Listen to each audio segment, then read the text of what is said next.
that will start at the end of the year. And it will include an update for looking at the next 10 years of planning to address and improve water quality in the lake. So I asked Brian this question yesterday, and I hope nobody takes offense, but throughout my presentation, I will be referring to Lake Winnicook as Unity Pond, because that's how it is presented in the grant application and how it's recognized by Maine DEP. So my heart is with Lake Winnicook, but I will be saying Unity Pond throughout the presentation. So my expertise is in developing community-driven, scientifically sound watershed management plans. And I have helped develop dozens of management plans across the state of Maine in the last 15 years, and also throughout New England. And when I say helped develop management plans, that's what I'm hopefully helping you guys do.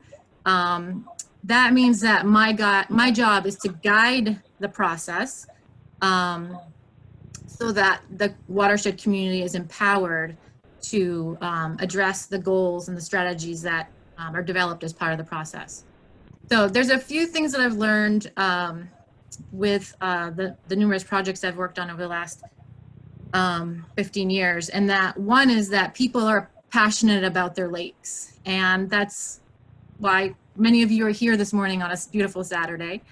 You're obviously passionate about Unity Pond. And that's what helps protect our lakes, is people that are passionate.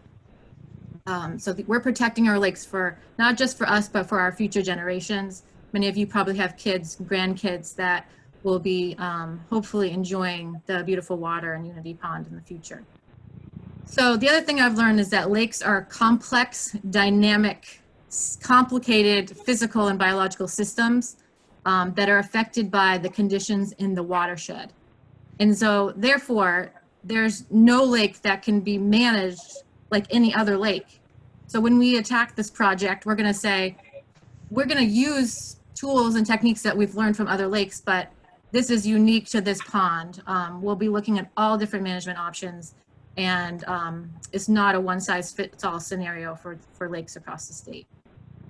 Oh, and I just wanted to say, beautiful pictures to the members who are posting them on your Facebook page and your website. So I wanted to highlight some of those pictures in my presentation. Thank you for letting me use them.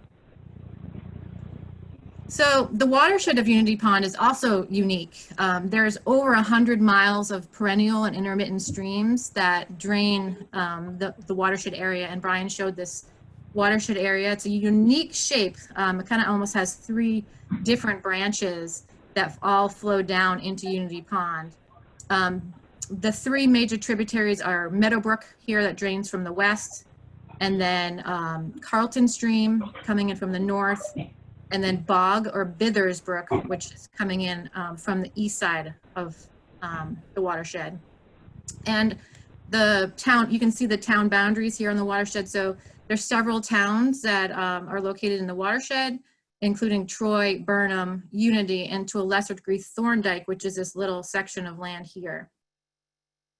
There are large areas of wetlands along the primary stream, so that's these sort of crosshatched areas show you where these wetland areas are. And then there's also, as you know, probably very well, there's a big wetland complex downstream of Unity Pond where the Unity Pond water flows to. So these wetlands provide high value habitat for wildlife within the watershed and downstream. I've been told that the hydrology of the inlet and outlet here on the south end of the lake was altered by a poorly designed trestle bridge and railroad track in 1870. So this project will help understand the importance of possible backflushing of sandy stream that is possibly resulting in water from the sandy stream watershed flowing into Unity Pond. If in fact water from sandy stream is flowing back into Unity Pond, then that would basically triple the watershed area. So this watershed area you see here is about 29 square miles. The sandy stream watershed is another 65 square miles.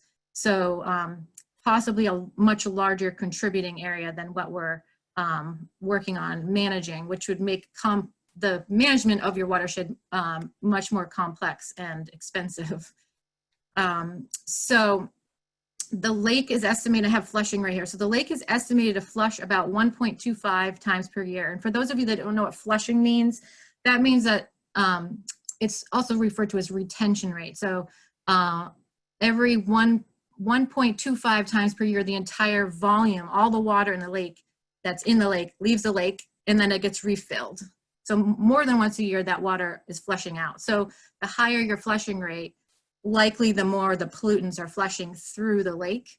So for example, let's say a lake had a flushing rate of 0.5, it would mean that it would take 2 years for that water to get out of the lake. So that's interesting as we look at planning how the lake flushes and what is the process. And so understanding the back flushing too is going to help us understand whether that flushing rate that's been estimated for the lake is actually accurate, or if we're seeing some of that water backing up or not.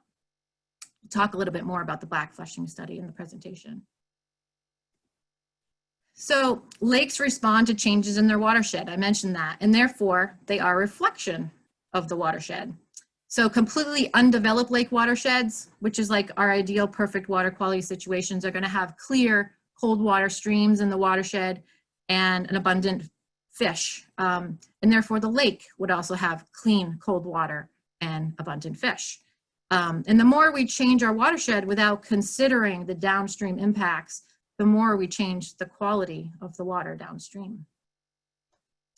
So here's just a little graphic showing what a watershed looks like. I'm talking watershed. For those of you that don't know what a watershed is, I showed you the Unity Pond Watershed, but it's basically the point in the land from the highest point on the mountain to the lowest point in the down to the lake. And so you can imagine a rainstorm, if rain's falling on the top of this mountain and a drop falls on just on the other side of that hill, that rain is going to go to a different watershed, into a different lake. And anything that lands on this side is going to flow across the landscape and pick up particles and pollution along the way. That's stormwater runoff. Another name for that is non-point source pollution, or diffuse sources of pollution that may be a little bit here and there, but when you add it all up, it actually ends up being quite a bit. So I'm also going to talk quite a bit about phosphorus, because phosphorus seems to be the driving force in lakes that causes algal blooms. It's naturally occurring element. It's pretty much in everything. It's in our bodies, it's in the soils, it's in the air. And in Maine, we have phosphorus in our soils. So when we have soil erosion, we have soil that's delivering phosphorus to our lakes. We also have phosphorus in things like fertilizer, septic waste, pet waste. These are things we can control a little bit better by using phosphorus-free fertilizer, or making sure we manage our septic systems and pick up our dog poop. But soil erosion is a trickier one. So what happens when we have too much phosphorus? It leads to excess algal growth. So algae being the primary producers in the lake, everything else eats that. So algae gets eaten by zooplankton, fish eat the zooplankton, and up the food chain we go. But when there's too much phosphorus in the water, you end up getting less clear water, and you end up depleting the oxygen that fish and other organisms need to survive. You've probably heard of some lakes having fish kills. That's what happens when there's not enough oxygen in the lake. And that happens because when you have too much algae and the algae die, the decomposition process eats up all the oxygen in the water. The other thing that happens is you end up with internal loading. Internal loading is a big problem in Unity Pond. It's been documented by Maine DEP. And what happens is, let's say over the last 100+ years, all that soil erosion from water and stormwater flowing into the lake, those sediments that don't get flushed out are settling on the bottom of the lake. So this is like this pool of phosphorus just sitting in the bottom of the lake. And when the oxygen gets depleted, then there's a chemical reaction that happens that releases the phosphorus out of the sediments. Okay, so now not only do we have phosphorus coming in from the watershed, we have phosphorus coming out of the sediments into the lake. So it's kind of a double whammy. And that's when you guys are getting algal blooms. So this is a picture of a lake up in Aroostook County that I'm currently working on Cross Lake. And I'm sure your blooms probably look pretty similar. They come in all shapes and sizes, and they always look pretty green. So there are many concerns about excess algae in our lakes. Obviously, some of those are that we don't want to recreate. We don't think it looks very good. We don't want to swim or boat. And it definitely changes the way it looks. And it also can affect our property values. So that's all well and good. But one of the biggest, and you've probably seen it in the news in the last couple of years, and we're seeing a lot more of these toxic algae blooms happening all over the country. They are in the Great Lakes, they're in Florida, they're creeping up in New England. There's definite health concerns related to toxic algal blooms, okay? So the biggest concern we have is with cyanotoxins. These are the blue-green algae, you might have heard them referred to. Although blue-green algae don't always cause toxins, nor do all algae cause toxins, they can. And so DEP did a study in 2014 that showed, of their study, like 7 of those lakes showed highest counts of toxin in the downwind scum. So like where the wind is blowing the algae into a cove, that's where the highest counts of algae are being found. So I would caution people, if you have a bloom, you know, pay attention, don't go in the water, keep your dogs out of the water. You can get rashes, there's all kinds of diarrhea, but there's really serious side effects of these toxins if some animal were to drink it or someone was to ingest it. That can affect your liver and your brain. So it's scary stuff. You can find more information at the main DEP website. They just redid their whole cyanobacteria website pages, talking about what to do if you have a bloom, how to report it, etc. Especially for people that may be drawing water out of the lake, you know, not showering in it. Don't boil it. Boiling releases the toxins. So anyway, that's just sort of the background on the blooms. And this is why we want to get rid of them. We don't want our lakes to be blooming. So just in general though, if this is a Secchi disc here, Steve knows all about this because he does the monitoring.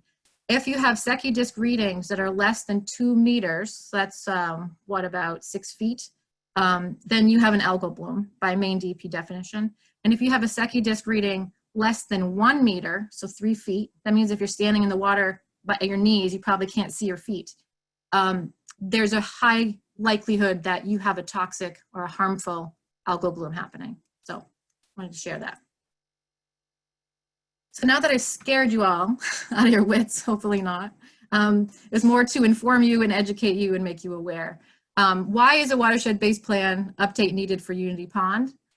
So Unity Pond is one of just 21 lakes across the state. That's out of over approximately 6,000 lakes that we have in the state. So one of 21 lakes in the state that are on the federal list of impaired lakes as a result of persistent nuisance summertime algal blooms. And this, the blooms are related to current and historical accumulation of phosphorus in the sediments, low levels of dissolved oxygen in the lake below 20 feet, and that's been fueling your ongoing recurring blooms that start in the summer and then persist through the fall. So the update is really essential for understanding current causes and the sources of the pollution in the watershed, and then coming up with strategies to address them. And the last plan was completed in 2006, so it's out of date. It also set a goal. We'll be setting a new goal for this plan, but it'll be setting a goal of addressing 15% of the external watershed load. So what's coming off the watershed, just 15%, that was the goal for 10 years. It did not address the internal load, which is really a driving factor of the problem. So this plan will include both external watershed load and how do we address the internal load. And the plan is needed in order to receive state and federal funding through the 319 grant program. And you know, these grants provide hundreds of thousands of dollars to watersheds to address water quality impairments.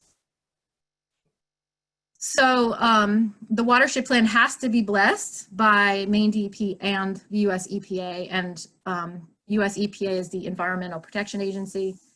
And they require these 9 planning elements. So we'll make sure that every one of these is checked off when we put together the plan. There's a big education and outreach component. There's a big, how do we know what's coming in, and what can we do to prevent that phosphorus from getting there to begin with. So as I mentioned, and Brian did as well, that Waldo County Soil and Water Conservation District is the grantee. They received $45,508 in federal funds to develop the plan. And this includes another almost $20,000 in non-federal match. All of these federal and state grants require some form of match. This one was a 25% match, which we exceeded, because we had some great project partners that were willing to volunteer time and effort.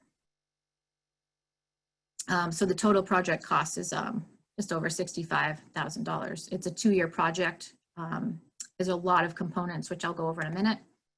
These are the project partners. There's not all of the project partners, but these are the primary partners.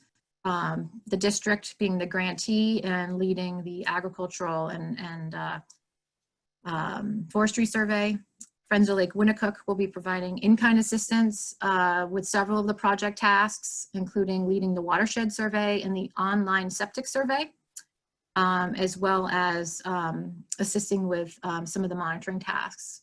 Unity College will be helping out with a lot of the monitoring work, backflushing study, in-lake monitoring, and Cooperative Extension NRCS will be helping with the agricultural surveys.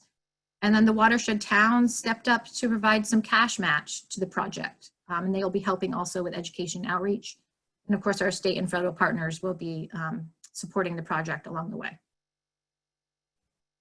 So this is a really, the project timeline hasn't been worked out because it's still under contracting, but basically it starts, the contracting should be complete in October, and then the project would start sometime around December, and then end in December of 2022. And it would start with a water quality analysis and collecting information about the watershed, setting a water quality goal. We have a public meeting to kind of talk about the goal and develop an action plan. And then that would result in the draft and the final management plan. And this is super simplified over a 2-year period. And I'll show you some of the primary deliverables next. So this is the snapshot of the primary deliverables, and like any good project, you're going to have a bunch of meetings. Can't have a project without a bunch of meetings. So there are 3 planned steering committee meetings, 2 technical advisory committee meetings. So these are folks that are the consultant, for example. There'll be an internal loading specialist. They'll be working on the project. Main DEP, you know, it's kind of the technical folks that will be involved in the project. And we'll also have a public meeting. Brian, if I see that there's some chats happening, so if there's anything you need me to know, just you can unmute and tell me, because I can't see them from my screen sharing. No, Dad, go right ahead. They're just asking questions and we'll get to them later. Okay. So another really big piece of this is we need to update what we know about the historical water quality data that's been collected by volunteers since 1977. So let's look at the last 10 years since well, actually now it's more like 14 since the last plan was developed. And we're going to be digging and looking at short and long-term statistical trends to see if we can tease out anything that might be going on in the that the water quality is telling us. We'll do an internal recycling analysis, and then this is Unity College. We'll be doing a bi-weekly monitoring. So an intensive monitoring project. We'll be collecting lots and lots of phosphorus data at every depth, or close to every other depth in the water from the top to the bottom. So we can get an idea of how that phosphorus is behaving over the course of an entire field season from ice off to ice on. Other field studies include the backflushing study I mentioned for Sandy Stream, that will be led by Unity College, the watershed survey, so looking at all the developed land primarily along the shoreline. There's already been quite a bit of work to look at the roads in the watershed. And then there'll be an ag and forestry survey led by the district. And then Friends of Lake Winnicook will be doing an online septic survey as well to help inform the watershed model. So part of our model will be include septic systems. What are the inputs from septic systems compared to other types of phosphorus inputs? So the watershed model will have a preliminary model the first year and then a final model in the second year after we get all of the data back from Unity College. And then we'll have an action plan that will come out of the public meetings. There will be a stakeholder review draft, so that will give you guys an opportunity to review it and comment on it before it goes to DEP for review. So I wanted to make the point that when I first met with the board, I think there were some people that were like, well, we had a plan and we didn't really do anything with it. Well, that happens, but watershed planning is not a one-shot deal. You can't just write a plan and then just be like, okay, we did that, now we can get money, but we have to actually do something about it, right? So while it's going to be prepared in 2 years, it's going to take a lot more years to actually implement those strategies that we develop, and then beyond the 10 years. It's an iterative process. The first one, you can see number 1 here, build public support. This is so important to this project, is to get people on board to have buy-in on the action plan, or else it's probably not going to be successful. So in every aspect of this planning process, we really need to build public support, get the public involved, and that could be through volunteering, you know, for the watershed survey, participating on the steering committee, things like that. So as part of the project, we'll be doing a detailed land cover update, and this will account for changes in the land cover, such as increased residential development along the shoreline, or I've been told there's been a decrease in active farmland. So we'll incorporate that information into our watershed model. And this is Unity Pond on the left. You can kind of see where the different land cover types are, like agriculture, forestry, roads. This is just an example from George's Pond that we recently did a project for, showing you the different types of land cover. And why this is important is that when we do phosphorus and watershed modeling, we know that the more intensive land uses like commercial development or agriculture that use the land more intensely will have higher phosphorus export loads, so like more phosphorus coming off those lands. So that helps us to estimate what's happening in the watershed. Another piece is bathymetric map. So on the left here again is the Unity Pond bathymetric map that's available from Maine DEP on the Lakes of Maine website. And on the right is an example from George's Pond showing you the bathymetric map was completed part of their project. And this is what we're hoping we're going to be able to get something similar for Unity Pond, which really shows you all the different depth intervals and allows us to calculate the area, how much water is in 1 meter depth of water, how much water is in the 2 meter depth of water. And that allows us to be able to calculate phosphorus mass in the lake much more accurately and where we're having oxygen issues based on the water quality data. So this is an example from George's Pond showing you they ended up they had a pretty big pea soup problem, and they decided as part of their planning process, they wanted to have an alum treatment, which they now have since done this spring. And the bathymetric map allowed us to determine what that treatment area would be and how big that area would be and how much alum would be needed to cover that area. So that's just one example. I am by no way recommending alum for Unity Pond. It's a tool in the toolbox, but I just wanted to show you how the bathymetric map was used for another project.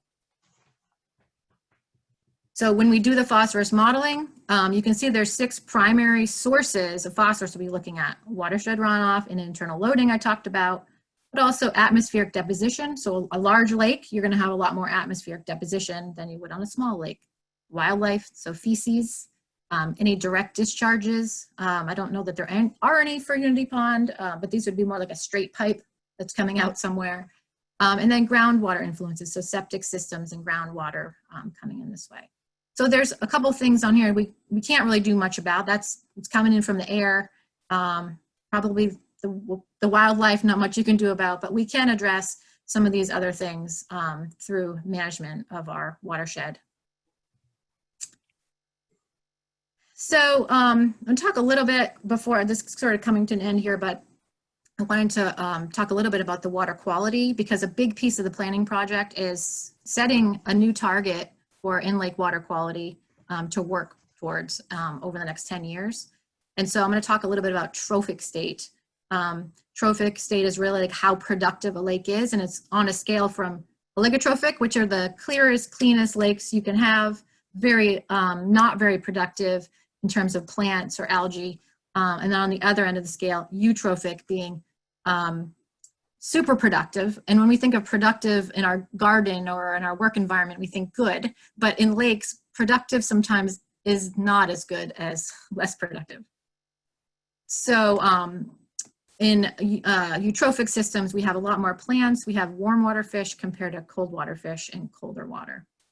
And in terms of where we start seeing blooms happen, phosphorus is measured in parts per billion, so tiny little portions of phosphorus, because lakes are limited in phosphorus, so that's very small amounts of phosphorus. And around 10 parts per billion is where we start seeing blooms happening in our lakes.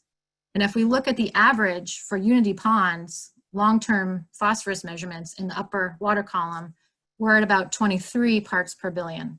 So you guys are really bordering on that mesotrophic, eutrophic line. And what our goal is going to be is to push you back the other way. So the goal is going to be somewhere between that 10 and that 23. And that's going to be based on what we think is realistic, based on our modeling and our water quality analysis. Okay.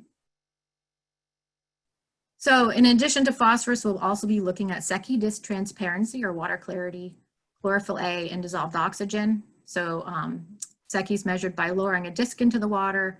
The clearer the water, the deeper you're reading, the more algae in your water, the shallower you're reading. Okay. And chlorophyll is just a measure of the green pigment that's found in plants like algae. So the more algae you have, the higher your chlorophyll A numbers will be. And then dissolved oxygen, anoxia. So anoxia is just a term for no oxygen, anoxic. And that happens down here at the bottom of the lake in the hypolimnion. Okay. So this is a graph showing from 1977 to 2018, all the Secchi, annual average Secchi readings across in Unity Pond. And this is data gathered by volunteers. This is like amazing that you have volunteers that are collecting this data. So you, like, give your volunteers a high five, because you would not know what's going on in your lake if you didn't have this. It's the simplest tool for understanding the changes in your lake from year to year. So what I wanted to point out here was, so these are your averages where the disk is, but these little triangles represent the lowest reading and the highest reading, being the surface here and the bottom of the lake down here.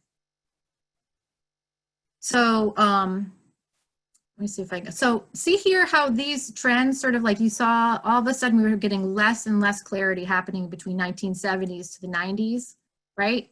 Okay. And then it sort of plateaued. So now we have these readings are all like around 2 meters, whereas before we were having 4 meters. So there's been a significant decrease in Secchi disk transparency readings starting in like the 80s.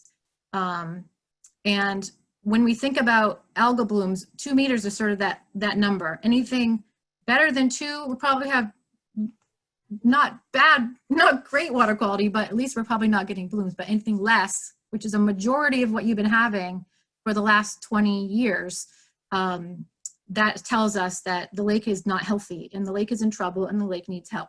So let's fix it, okay?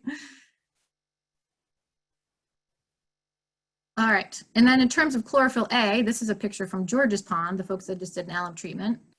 Yes, they had pea soup.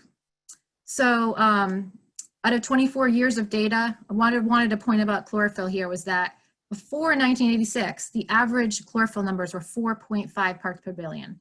And then put that in perspective, when I think about chlorophyll, I think anything less than 3 is like pretty healthy lake. Okay, so you're already like, you know, around, you know, it's good lake, it's not bad. 5 and under, like good water quality. 3, much better. But after 1986, the average jumped to 22 parts per billion. So with a range, you know, from 4.9 in 1988 to 61 parts per billion in 2011. Okay, so there's things, you know, we can say that the lake is stabilized looking at the Secchi transparency, but the lake's still not healthy, and there's definitely things that need to be done so that things don't turn into pea soup. Okay. I'm just going to go back because one of the things I wanted to mention when I showed this one is that I want to talk a little bit about phosphorus here. So in Unity Pond, the averages have been between 12 parts per billion. So at one point you were here in 1978, and the average in 2016 was 40 parts per billion. So you were in here in 2016. Some of you may remember what 2016 looked like on the lake. But when I looked at the bottom, so think of your lake at the bottom of the lake, when we measure phosphorus where there's no oxygen, those numbers average 79 parts per billion. So that tells me that those numbers are in the hundreds at some point at the bottom of the lake. If that phosphorus at the bottom of the lake in the hypolimnium is able to get up through the thermocline, then you're going to have a real problem with lots of phosphorus getting in there and causing a lot of algae. That movement of algae up into the water column, or the phosphorus, is what's feeding the algae. They're just like psyched when that happens. All right, I'm going to go back. I think I'm almost done. Trying to keep you guys on track. So next steps for the project are Waldo County Soil and Water will be finalizing a contract with Maine DEP in October. And then they will need to distribute a request for qualifications to hire a consultant to help them with the technical aspects of the project. And that will be probably by December. And then a steering committee will be formed early in next year in January to get the project underway. So while it's a 2-year planning process, I guess I just wanted to point out that you don't have to wait 2 years for the plan to be done. There's plenty of things you guys can do now to protect your lake. And there's super simple things you can do to protect your lake. One of the things I recommend is doing a rainy day survey. So just go out on a super rainy day and like see where the water's flowing. If it's getting to the lake, then you have stormwater runoff. And there's things that you can do like a rain garden, capture the water coming off your roof drip line, plant a buffer, extend your buffer. Buffer is a last line of defense. If you don't have a good buffer, put some native plants down there and slow the flow of water getting into the lake. Check out your septic system. When's the last time it was inspected or pumped? Work with the people in your road to form a road association if it's needed. Support your lake association. I know lake associations funds are tight. So when I ask people, especially lake associations, what do you guys need? Do you need volunteers? Do you need money? What is it? I hear a lot. We need money to do projects, but we also need volunteers for the project that we're going to be doing in the next 2 years. So sign up to help with the watershed survey. You know, participate on the steering committee. Get involved. This is going to be a really cool project, and it'll be worth your time to be part of it. So, if I don't know if I went over, but if there's time for questions, Brian, I'll take them. All right, we have a question from Dr. Ellen Batchelder, one of our directors, and she's asking, is a 1.5 flush rate low, average, or high related to other lakes in Maine? It's around average. So Maine lakes flush, I think it's around 1.5 to 2 times per year. So typically in spring and fall, we'll have a flushing. So it's pretty normal for Maine lakes. All right. We have another question from Kevin, and Kevin's asking, why don't we focus on calling the lake Lake Winnicook instead of Unity Pond when talking about official issues or concerns, especially if we are recognized as the Friends of Lake Winnicook? I think I can answer that one for you, Kevin. Jen and I were talking about this last night, and she did mention at the beginning of this that she didn't want to offend anybody by calling it Unity Pond. The biggest problem is the state of Maine knows it as Unity Pond, the DEP. You know, the correct name is Lake Winnicook. By the definition, we are a lake. We're not a pond. And I think and there's other towns involved. You know, Burnham and Troy also border this this lake. You know, it's not Unity, not just Unity's pond, but you know, that's something we might be working on in the future. I Go think ahead. it's a really valid point, and if the stakeholders are part of the project feels very strongly about this, then we just make everything in the plan say, Lake Winnicook, and then in parentheses, maybe at the beginning, Unity Pond, so that DEP is satisfied on meeting whatever guidelines they need to meet as part of their thing that they have going. I don't know. Happy to have the discussion as part of the project if we're involved. All right, and Fred Schlapp is asking about Sandy Stream. Ordinarily, Sandy Stream merges with 25-mile stream without entering Unity Pond. During periods of high water, Sandy Stream is forced into the pond, but only to the point where the hydrostatic pressure forces it back into 25-mile stream. Mm-hmm. This bring us into the Sandy Stream watershed. Yeah, so I didn't dive too deeply into the backflushing study, but Unity College will be doing a study using an acoustic coupling Doppler profiler, I think it's what it's called, ADCP, which is a piece of equipment that you put under the water in the stream, and it's able to detect when the water is flowing, which direction water is flowing. So it will be, that information will be linked with precipitation events and to determine if in fact we're seeing water going the other direction and at what velocity we're seeing water moving in the other direction. All right, I think that about does it. If anybody else has any questions, write them down and we can send them to Jen later and she can get back to us. Yeah, so happy to answer any additional questions. All right, well, thanks for having me, everybody. Enjoy the rest of your meeting. All right, Jen, thank you for joining us. We appreciate you taking time out of your Saturday. No problem. Thank you. Bye.